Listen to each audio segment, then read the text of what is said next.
नहमदुहु व नसल्ली अला रसूलिल करीम अम्मा बाद।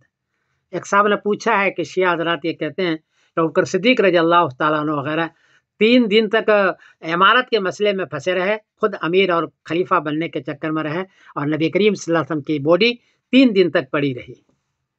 क्या ये सही है? जवाबन अर्ज़ है कि नहीं। कुल 36 घंटे के अंदर, वफ़ात के 36 घंटे के अंदर हुज़ूर पाक सल्लल्लाहु अलैहि वसल्लम को दफन कर दिया गया है। और वाक़ई ये पेश आया कि पीर के दिन दोपहर को आपकी वफ़ात हुई है। 2:30 बजे मामला पेश आया कि अमीर किसको बनाया जाए, तो साद इब्न उबादा रज़ियल्लाहु अन्हु ने फरमाया कि हम में से अमीर हो, यानी अंसार में से। तो हज़रत अबू बकर सिद्दीक़ वहाँ पहुँचे सक़ीफ़ा बनी साहिबा में और फरमाया कि नहीं, हुज़ूर ने फरमाया कि अमीर कुरैश में से होगा, अलबत्ता आप वज़ीर होंगे, आपके बगैर हम फैसला नहीं करेंगे। और इमारत का मसला 2.5-3 घंटे के अंदर, मगरिब से पहले इमारत का मसला निमट चुका है। सबने अबू बकर सिद्दीक़ को अमीर मान लिया है, क्योंकि हज़रत अबू बकर सिद्दीक़ की उम्र 61 साल थी, बूढ़े थे, तजुर्बात बहुत थे, सभी इनका एहतराम करते थे। खुद साद इब्न उबादा के ख़ानदान ने सबसे पहले बैत की। इसलिए इबारत का मसला देर तक नहीं चला है। अलबत्ता हज़रत अली रज़ियल्लाहु अन्हु चूँकि कफ़न दफन में वो शरीक थे, उम्र भी छोटे थे, कुल 33 साल इनकी उम्र थी उस वक्त में। अबू बकर सिद्दीक़ की उम्र 61 साल है। और मेरा ख्याल है कि खलीफा बनने को उनको शौक भी नहीं था, उनके हालात को देख के पता चलता है, इसलिए वो वहाँ तशरीफ़ नहीं ले गए। और दूसरे दिन 9 बजे गुस्ल कर दिया गया।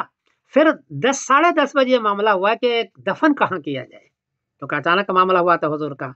तो बकर सिद्दीक़ रज़ियल्लाहु अन्हु फरमाया कि जहाँ वफ़ात होती है नबी की कब्र वहीं बनती है। हज़रत आयशा के घर में वफ़ात हुई थी, कब्र वहीं बननी थी, उनको हटाना या करना। तो कब्र खोदने में 10 बजे के बाद शुरू हुआ, तो 10, 12, 11 बजे 12 बज गया कब्र खोदने में। उसके बाद एक-एक करके लोगों ने नमाज़ पढ़ी। तो नमाज़ पढ़ते-पढ़ते शाम मगरिब के बाद हो गई, और मगरिब के बाद यानी मंगल के दिन जो मगरिब के बाद है, जिसको बुध का मगरिब बाद कहते हैं, उसमें दफन कर दिया गया। तो कुल 36 घंटे के अंदर दफन हुआ है, 3 दिन तक नहीं हुआ। जो लोग ऐसा कहते हैं वो गलत कहते हैं। और इमारत का जहाँ तक मसला है, तो हज़रत अली रज़ियल्लाहु तआला अन्हु मेरा ख्याल है कि बनना ही नहीं चाहते थे, इसलिए सक़ीफ़ा बनी साहिबा वो नहीं गए। मैं 3 इबारत पढ़ के सुना देता हूँ। क़ालू क़ुबिज़ रसूलुल्लाह सल्लल्लाहु अलैहि वसल्लम निस्फ़न नहार यौमल इस्नैन, कि नबी करीम से वफ़ात हुई है दोपहर को पीर के दिन। और आगे है वो बुया अबू बकर यौमल इस्नैन फ़ी यौमिल लज़ी क़ुबिज़ फ़ीहि नबी, कि हज़रत अबू बकर सिद्दीक़ रज़ियल्लाहु तआला अन्हु को पीर के दिन ही खलीफा बना दिया गया है।